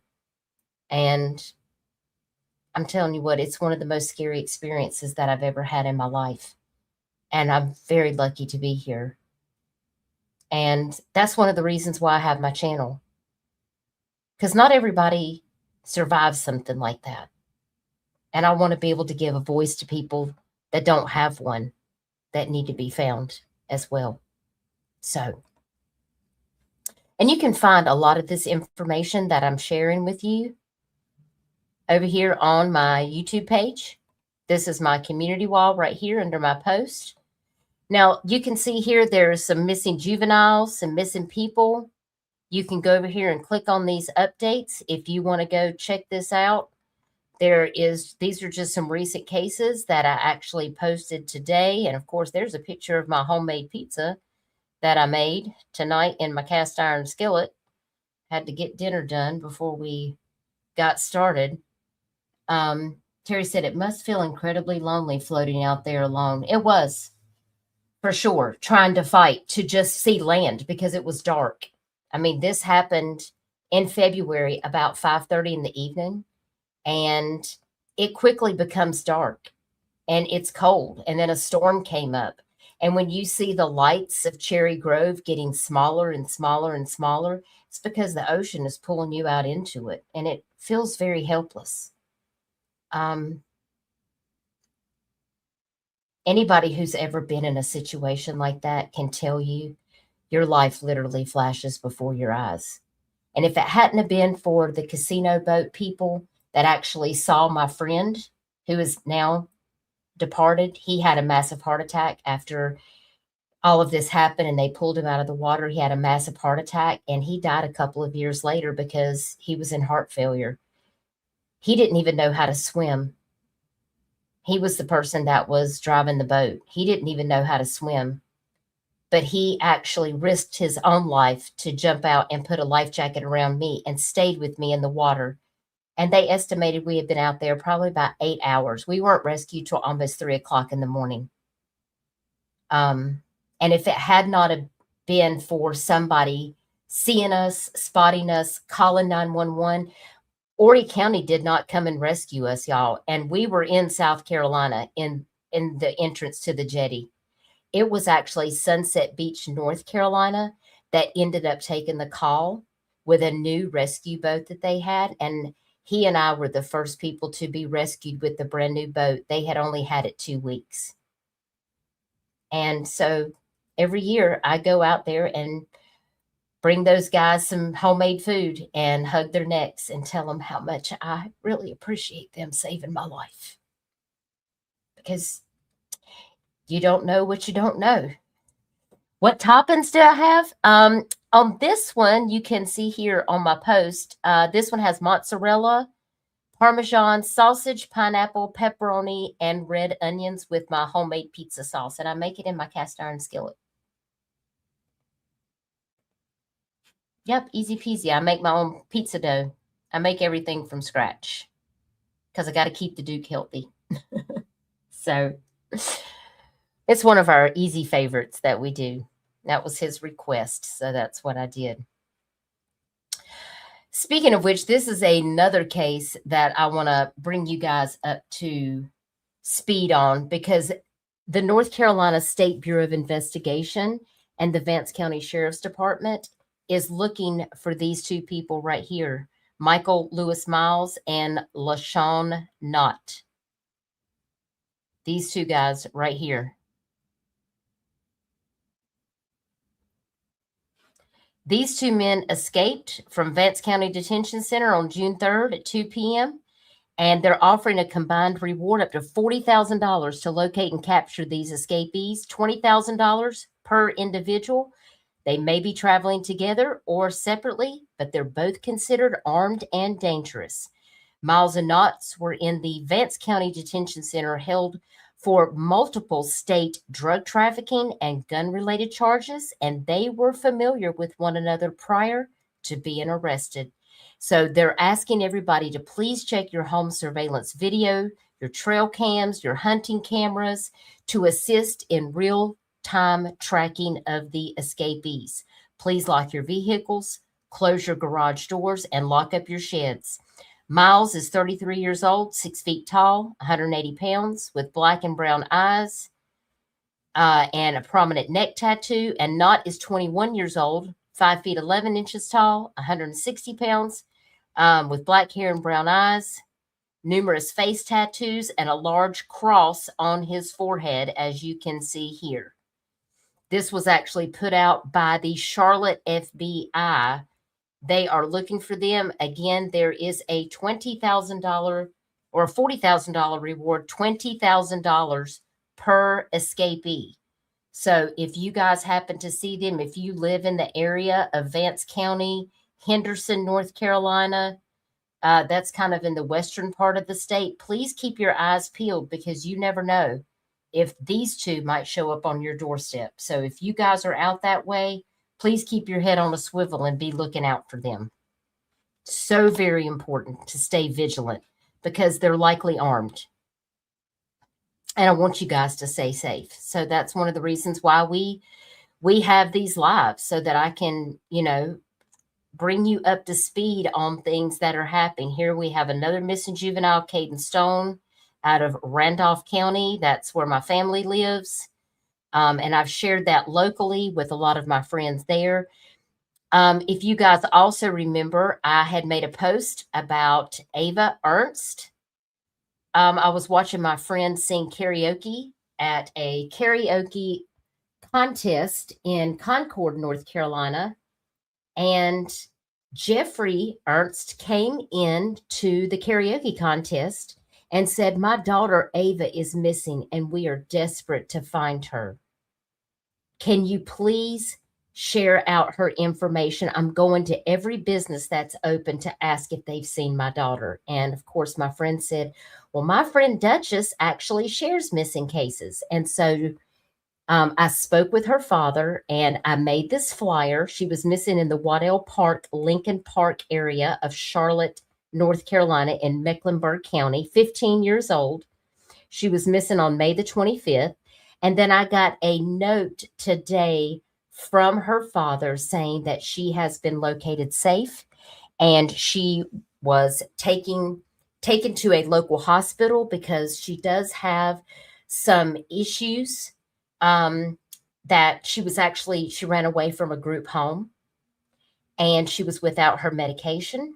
But now she is being checked out at the local hospital, and her father wanted to say thank you to everyone who shared this flyer to get her face out there so that she could be located immediately. He was so very worried about his daughter, and I did tell Jeffrey that I would let everyone know that she had been located safely. So thank goodness for the positive reports that we get when people are located safe. So I did want to let you guys also know about that as well. There was another case that I wanted to give you a quick update on. Here we have another juvenile missing out of Lancaster, South Carolina. This is Gabriel Lucio. I don't think he's been found. 16-year-old Hispanic young man. If you see that flyer, please do share it. This is another story right here that I want to talk to you guys about.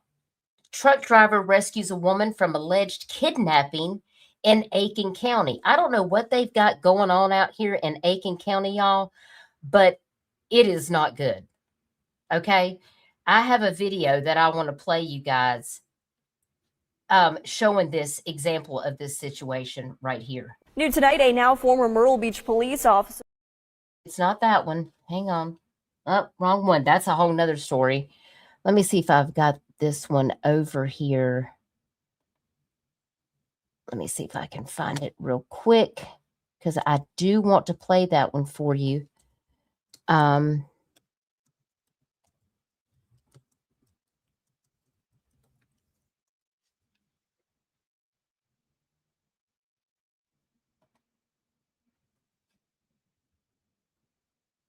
Yeah, there was a man accused of trying to kidnap a woman while impersonating a law enforcement officer. And apparently he's being held without bond. So I'm going to share this because I want you guys to see this video. It is wild, the things that are going on out here in this world, especially in my own state. It kind of frightens me to know the things that are out here that's actually happening. Granger offers professional. So we'll let this play through on this ad. And I appreciate y'all being here. Don't forget to hit the like button and share this out, because I want to make sure I get you all of these updates. Oh, here we go. Let's get this volume up and I'll... In jail with no bond tonight. I'm Will Rio. And I'm Zayna Halliburton. He's charged with kidnapping and impersonating a law enforcement officer. Now, this is Jonathan Willard. Deputies are asking if you've had any run-ins with him to call 911. Willard was arrested over the weekend. All right, here's what happened. This is video from the dash cam of one witness. Deputies say a woman was walking home early Friday morning when Willard came up behind her, handcuffed her, and put her in the back of his car. He even flashed a badge, too. Willard drove her to the location that you're seeing now on dash cam, stopped, got out, and was looking around in his trunk, according to witnesses. That's when the girl was able to escape and track down this truck driver you see here. Here's what one witness tells us.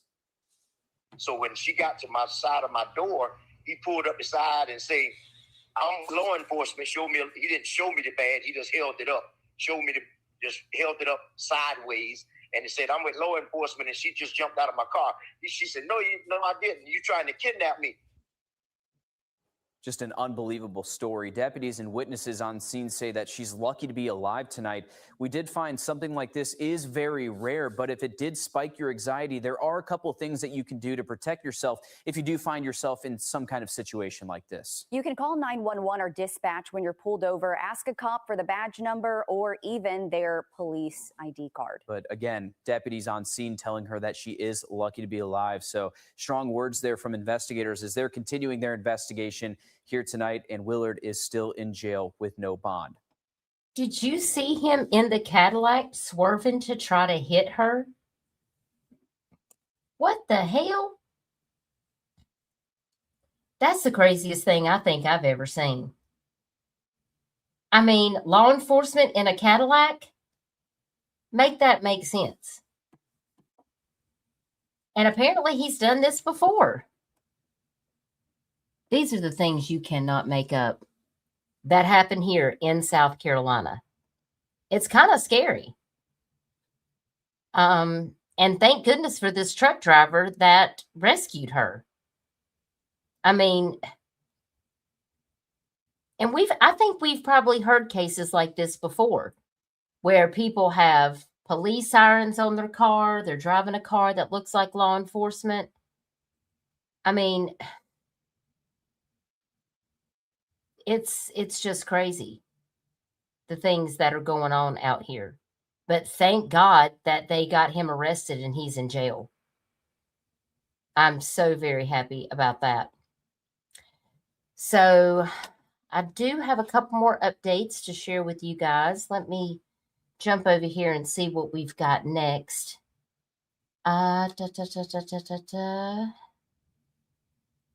Oh, let me show you guys something really interesting. This was sitting on the side of the road not too far from my house. You guys know what that is?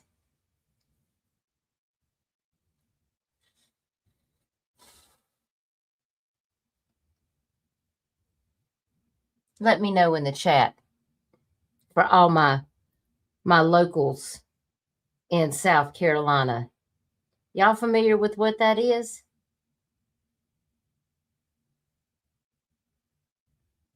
Yep. Pretty close to where we live. That's a bobcat. A lot of people don't think that we have bobcats out here, but we sure enough do. And here's you a live picture of one right up the street from my house. That's why I tell people, please keep your dogs and your cats safe in your yard, in your fenced-in yard, or inside your house. That's why I don't leave my dog outside. There's also a couple of coyotes that are loose down here. Yeah, the coyotes have been roaming the neighborhoods. They like to roam the beaches too. So, if you come out here to vacation on Myrtle Beach, you might actually see a gator on the beach, and you might actually see some things that might shock you. Yeah, so you got to always stay vigilant. Yeah, and small children, Terry. Yeah, keep your kids inside because they will attack. And this one's just sitting out here. As you can see, the asphalt, he's sitting right there on the side of the road. Yep. I thought that was pretty interesting. Now, I do want to give you guys another update. This is another flyer that I made for Mr. Tony Maddox, a 70-year-old man that went missing in Lincolnton, North Carolina, and that is near Charlotte, North Carolina. And Mr. Maddox was actually located deceased, sadly. But according to what I saw today, and I'm going to pull that up. I just happened to see this article earlier. Tony Maddox, they believe that his death has now been ruled a homicide. And that's not good at all. So I wanted to find out what the latest update was on that case because I had shared his missing case. And here is from WCNC right out of Charlotte, North Carolina. And of course, you can see here it says, missing Lincolnton man's death has now been ruled a homicide. His body was found nearly a week after he was reported missing. It says that his black Dodge Charger was found abandoned that next day, and there was, of course, a search and rescue party that ended up finding Tony Maddox in a wooded area on Tuesday afternoon, June the 2nd. And after taking a look at Tony Maddox with the coroner, they have determined that Tony Maddox's death is now ruled a homicide, and detectives are following up on leads in this case. And they're asking if anyone has any information about Tony Maddox's death to please contact the Lincolnton Police Department Sergeant Stephanie Allen, and you can see her phone number right here in this article. This is such a sad update. I can't imagine that somebody would unalive this sweet little man right here. But this is the world that we live in right now. So I just wanted to bring you guys that update, and we just want to send our thoughts and prayers out to his family. It's just such a sad case, you know. And I do hope they'll be able to find the person that is responsible for that. Also, we have a couple of other updates. It looks like J.P. Miller is wanting to, reschedule a lot of these court dates and things of that nature. And so I do have a new schedule that's up right here. And it may be hard for you guys to see. I will make sure that I post this on my community wall, so that you guys can read these particular documents that are from the court. And basically, this is from the United States District Court for the District of South Carolina. And this is a notice of pretrial conferences. And it talks about the jury selection, plea agreements, things of that nature. That it's going to be held in Florence, South Carolina, Courtroom 1 before the Honorable Joseph Dawson. And that next court date is going to be on July the 8th of 2026. That is the next court date that is in line for J.P. Miller's case. And again, this will be held in the McMillan Federal Building at 401 West Evans Street in Florence, South Carolina. And it does look like here that some of these cases, are being continued, but this one is supposed to come back around on July the 8th. And I wanted to make sure that I gave you guys the update. And as soon as I find out if they are going to be restreaming this trial, then I will certainly share it live with you guys so that we can watch that together. I just have a strong feeling that J.P. Miller is going to try to push this out as long as he can, because that's the nature of how it goes.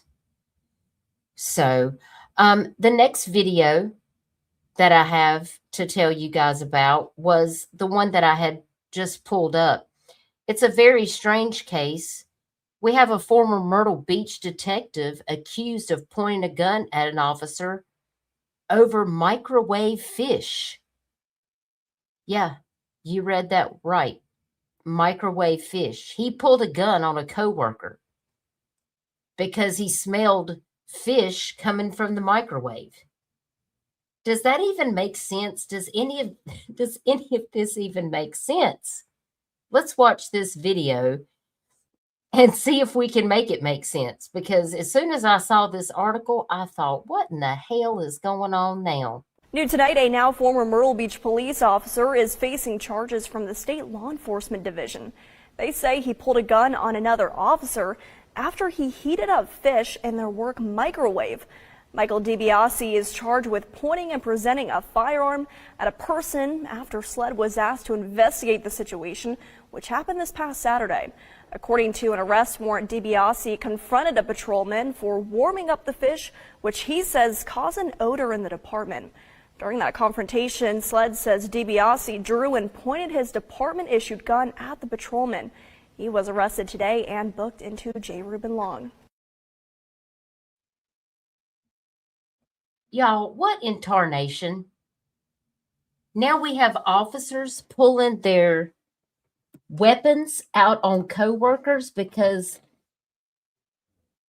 they're stinking up the department with their fish in the microwave. This is unbelievable. I mean, this is all that y'all have got to do is get upset. I mean, y'all must be really under some serious ass stress down at the Myrtle Beach Police Department. That the fish triggers you to pull a weapon on your coworker. Can y'all even make that make sense? Because I can't. It's, oh, Lord, South Carolina, I'm telling you what, it causes me to make this face right here. Judging. Yes, I am doing all of the judging, trust and believe. Because you know, if I turn my camera on, you know. What? What the heck have we got going on? I don't even know. It's the craziest thing ever. So I did have to let you guys know that this is the kind of craziness that we're actually dealing with here. Now, another case that I wanted to briefly give you an update on is about Emma Jacobs. And I do need to go over here and see if I can pull up the latest article about Emma.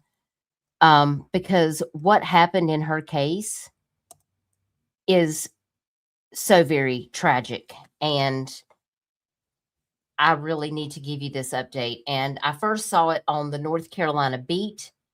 And I appreciate him putting out this story because I don't know what in the world we've got going on with people in our communities out here, but it's become a scary place.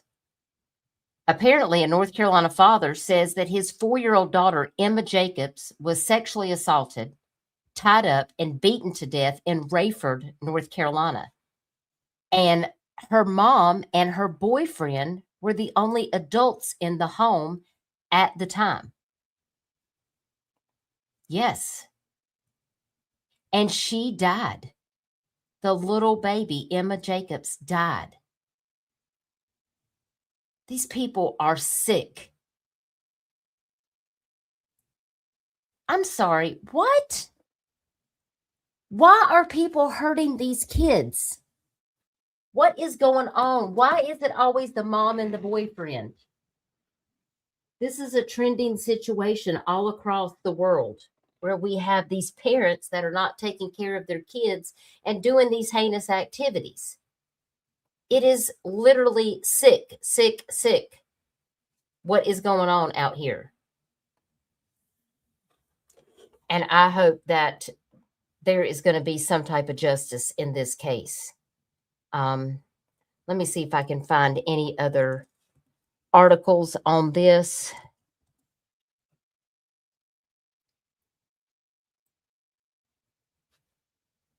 I see the Vivid Faces of the Vanished has also covered this. And it says here, this story came out on May the 29th, by the way. She was 4 years old. And on the morning of the 29th, emergency responders were called to a home on Chantilly Lane in Rayford, North Carolina, after a 911 call that reported the child was not breathing. And when EMS arrived, they found Emma unresponsive. Despite life-saving efforts, she was pronounced deceased. And the Horry County Sheriff's Office immediately launched an investigation, which remains active and ongoing to this day. And authorities have stated that the Office of the Chief Medical Examiner is assisting in determining the official cause and manner of Emma's death. And as of now, no homicide charges have been publicly filed, which is a little disappointing to me. Because let's be honest, we have the mom and the boyfriend in the house, okay? She didn't tie herself up, okay? Investigators confirmed that 32-year-old Raheem McLaughlin Winston, the boyfriend of Emma's mother, was inside the home at the time of this incident. He was arrested at the scene on unrelated charges, including resisting an officer, narcotics offenses, and 2 counts of possession of a firearm by a convicted felon. While investigators continue their work, Emma's family is demanding answers. Her father has publicly spoken out, alleging that his daughter suffered severe abuse, neglect, and mistreatment before her death. And there's a post that was made by the father, and I'm going to share that here with you now, because these are the things that are so important, guys. I mean, this is just a little baby. And here you can see on the Vivid Faces, the Vanished Post, they have the father's statement in quotes, and it says, "My baby was tied up, beaten, sexually assaulted, and left for dead. An innocent 4-year-old girl murdered because she was crying, all because she was hungry. Her mother let her boyfriend do this to my Emma. She hid her from me, moved away, not a trace of my daughter in sight. My child's back is almost in 2 pieces. Trigger warning. Both of her eyes are black. It's bruises all over her body. She was the sweetest little girl you could ever meet, and she would never hurt a fly. But a coward decided to take my baby's life because he couldn't afford to feed my baby, and she was living months there without hot water, without food, nothing. She was my sweetheart, my first baby. The Horry County Sheriff's Office hasn't charged anyone with my daughter's death, and she deserves justice. Please help me scream my baby's name. Help me get the justice she deserves, the biggest of the biggest, Emma Grace Danielle Jacobs." That is so painful and horrific to even think what these people have done to this kid. And there's a picture of her right there. Isn't she sweet? I hope justice will be swift and that they'll be able to come to a determination, because whoever did this to Emma Jacobs needs to be behind bars, and they don't ever need to see the light of day. I can't stand somebody hurting kids like this. It's horrific.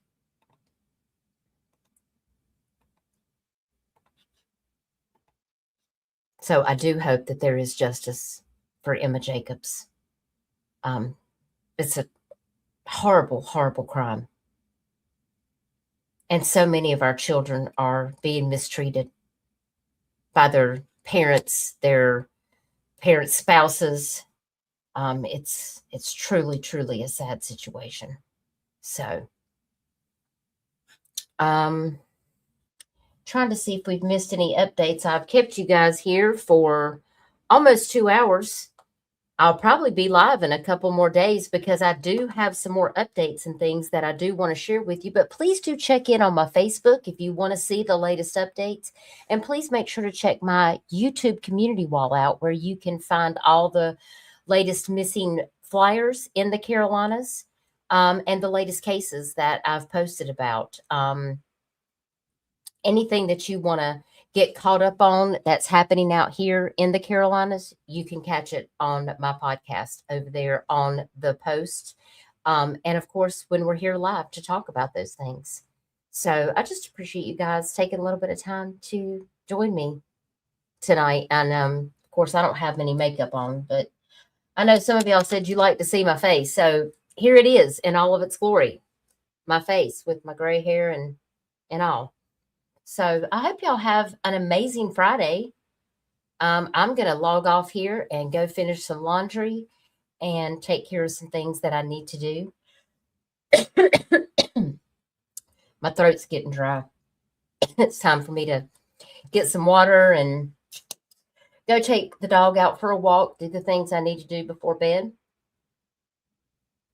But I appreciate you guys just coming by and joining and listen to me catch you up on some of these cases. And I'll keep you posted when I find out what's going on with Weldon's case. If they decide to continue to revoke his immunity, we've got some new changing things coming up in the Murdaugh case. We've got the J.P. Miller trial that's been postponed to July the 8th.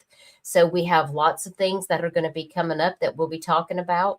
And there's lots of other cases that I need to update you on. So I don't want to take too much of your time. So we'll do it again. We'll spend a couple more hours going over some cases. Oh, I appreciate y'all. Y'all are so sweet. Thank y'all. And I appreciate y'all being here to support and just choosing to spend a little bit of time with me. I like to keep it drama free here. You know, these cases are important. I don't want to get involved. There's just too much junk that's going on these YouTube streets. We got creators fighting creators. We got people in lawsuits, people going at each other, doxing, going real life. I don't have time for all that. My mother is sick and I have a real life that I have to tend to, and I'm not getting involved in any of that. If you guys, some of you guys, I mean, everybody likes to watch a little bit of drama. Sometimes I try to catch up on the things going on. Just make sure you're taking care of yourself out there and try not to get involved in the middle of it, because you could be next, because you never know. These people will flip on a damn dime. And I don't have the mental wherewithal to get involved in all the craziness. You know, I say keep y'all's stuff over there, and I'll just keep doing what I'm doing over here, because this is why I came to the internet. I didn't come over here to fight with other creators and go after everybody. That's not why I'm here. I'm here to just talk about the things that are important that's going on in my community in North and South Carolina, so I can keep the people that live here aware of things that are happening, so you guys can share these cases out. And I just appreciate you. Hey, who's your hippie, Denise? It's so good to see you, darling. Hey, Cindy. It's good to see you. How are you doing? That's right. Always protect your peace. Boundaries are so important. And I tell my friends that all the time. I've had to have conversations with people to just say, listen, I want you just to look out for yourself, because sometimes you think that people are, you want to see people. I want to see everybody be able to get along. I can coexist with most anybody. I'm a pretty forgiving person, but there's been some things that's been happening lately that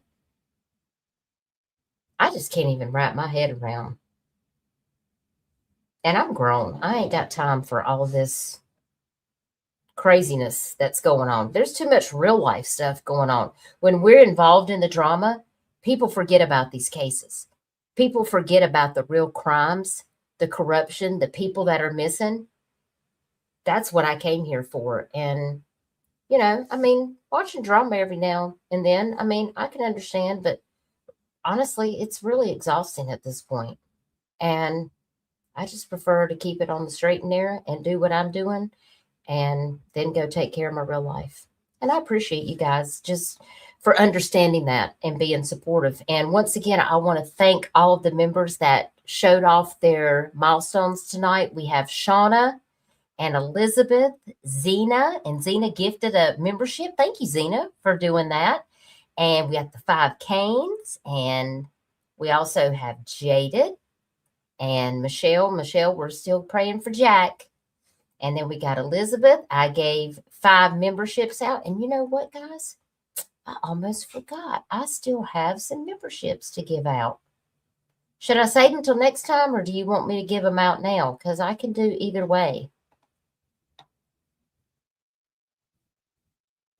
Let me go over here and look. Sees what we got going on. Oh, you're welcome, Mercedes girl. I just appreciate that y'all come over and hang out with me. I like visiting with y'all, but not under stressful circumstances. Does that make sense? So, and I got a milestone of my own. I've been a member of my own channel for 21 months. So I'll put my little yay in the chat so I can share my own milestone. Yay me. You got to support yourself, right? Let's see. Oh, here we go. Let's shoot out 5 more memberships. Perfect. There we go. All right, and we'll see. We have Elizabeth. I gave out 5. Then we have Cash, member for 25 months. Then we got Terry, member for 24 months. And there's me, 21 months. And there is the 5 other memberships that we got. Who got those memberships? Let me see who all got these memberships. Let me get my glasses because I'm blind. I can't see. Oh, looky here. Let's see what we got. Who got our memberships tonight? Mercedes girl. Yay, you got a membership. And who's your hippie Denise? You got a membership. Queen Bee. Queen Bee got a membership to the Dutch bus. Queen Bee, where you at? And then we got Donnie got a membership. Yay. Welcome. And Crystal Lee, 143. Welcome to the Dutch bus, y'all. We'll give it one more play. Yay. I appreciate y'all so much. Anything that y'all want to tell me, talk about before I hop on off of here? I'm going to go run downstairs and spend a little bit of time with the Duke. He's still getting over his flu. He's been feeling a little bit tired. So I told him I'd go live for a couple of hours and then I'd come back over down there and hang out with him, watch some TV. So that's probably what I'm going to go do. But we may have a live here in a couple days. I've still got a couple things some cases that I'm still researching that I don't have everything that I want to share with you guys. So I've still got a little bit of stuff to work on with that. And as soon as I get that information, then we'll have another live stream again soon. But I appreciate all of the subscribers. I appreciate all of the members for supporting what we're doing over here to keep these cases going and with facts and dignity and respect, because that's what really matters. That's what is at the heart of what I do here. And I just appreciate that you guys come by, keep me company while we're sharing all of these things. Thank you so very much, Who's Your Hippie Denise. I really appreciate that. So Mom really does need the prayer. She has really been going through it lately. It's really tough with her having dementia, but you guys have been so wonderful and supportive to think of my mom and send positive vibes and prayers. And I tell her that. I tell her that you guys ask about her. And she was like, but I don't know those people. And they're so nice to be able to ask about me. And y'all just have no idea how much it really means to my mom. And I just want to say thank you for that. It really means the world to me because since my dad's passed away, she's all I've got left, and I just want to keep her safe and happy and healthy here as long as I can. And she's really just had a real rough time lately with her. She's got a hairline fracture in her wrist, and this is her 3rd or 4th round with pneumonia in the last 8 months. And every time she goes in the hospital, it just seems like it just affects her a little bit worse every time when she comes home. Mentally, it's just hard for her to grasp all the things that she has going on. But my sister's going to bring her down here and she's going to stay with me for a couple of weeks. And hopefully I can get her out and, we can go out on the dock and do some fishing and take a walk on the beach. I think that the good salt air would be good for her, to get her out of the house. Get her some exercise, and I think it would be just a good change of scenery for her.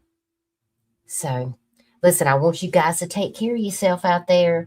And listen, if you ever need something, just shoot me a message. I'm on Discord. I'm on Facebook. My email is on my About section. You can always find it there. If there's anything that you need to let me know, if there's a case that you want me to talk about, you want me to cover, hit me up, let me know, and I'll be happy to share it. So hope you guys have a fantastic Friday and a fantastic weekend, and I will catch you guys on the next one. Take care, y'all. Bye now.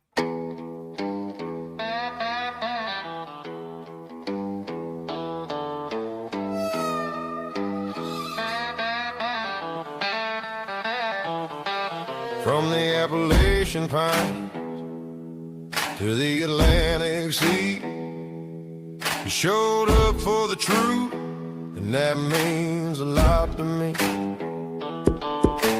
Crime and corruption, missing folks in the night. Dutch keeps it on your doorstep, keeps the facts in the light. She don't let it slide, she don't let it fade. Keeps you all informed with no delay. Head on a swivel in the darkest night. The truth they forget she brings to light. Thank you for joining Dutch Girl Podcast. Thank you, thank you. Thank you for joining Dutch Girl Podcast. Come back again. Hit the like and come back again. Hit the like and come back again. Dutch stays on her toes, bringing you the news. Shares it on her social, keeping everyone aware. She take them to church, lay their wounds bare. If the trail goes quiet, she keeps digging still. Through the smoke and the shadows, truth will surely spill. She don't let it slide, she don't let it fade. Keeps you all informed with no delay. Head on a swivel in the darkest night. The truth they forget she brings to light. Thank you for joining Dutch Girl Podcast. Thank you, thank you. Thank you for joining Dutch Girl Podcast. Come back again. Hit a like and come back again. Hit a like and come back again. Dutch stays on her toes, bringing you the news. So if you need the truth and you need it plain, she'll say it straight through the fire and rain. From the mountain peak to the saltwater blue, keeping all informed, she sees it through. Thank you for joining Dutch Girl Podcast. Thank you, thank you. Thank you for joining Dutch Girl Podcast. Come back again. Hit a like and come back again.